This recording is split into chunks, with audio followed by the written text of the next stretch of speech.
শ্রী শ্রী অনুকূল ঠাকুরের ১৩৮তম জন্মবার্ষিকী উদযাপন হলো কলকাতার নেতাজি ইন্ডোর স্টেডিয়ামে। দেশের বিভিন্ন প্রান্ত থেকে অগণিত ভক্ত যোগ দেন এই অনুষ্ঠানে। বেদপাঠ মঙ্গলাচরণের পর শ্রী শ্রী ঠাকুরের ভাবনায় স্বাস্থ্যসেবা ও চিকিৎসা সংক্রান্ত আলোচনা অংশ নেন বিশিষ্ট চিকিৎসকরা। ডক্টর জীবন চক্রবর্তী বলেন, মানুষকে ভালোবাসাই হলো আসল ধর্ম।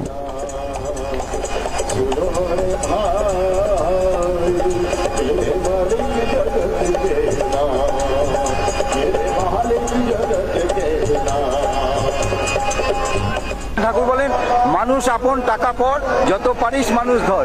ঠাকুর বলেন, ধর্মের সংজ্ঞা দেন, অন্যে বাঁচায় নিজে থাকে ধর্ম বলে জানতে। সবার মধ্য দিয়ে এই প্রেম প্রীতি ভালোবাসা এবং মানুষকে ভালোবাসার যে একটা কথা ঠাকুর বলেন, সেই ভালোবাসার কথাটা সকলের মধ্যে ছড়িয়ে দেওয়া। এখানে জাতি ধর্ম নির্বিশেষে সকল মানুষের সমাবেশ ঘটেছে। বিভিন্ন রকম বিভিন্ন সম্প্রদায়ের মানুষ এসে এখানে সমবেত হয়েছে।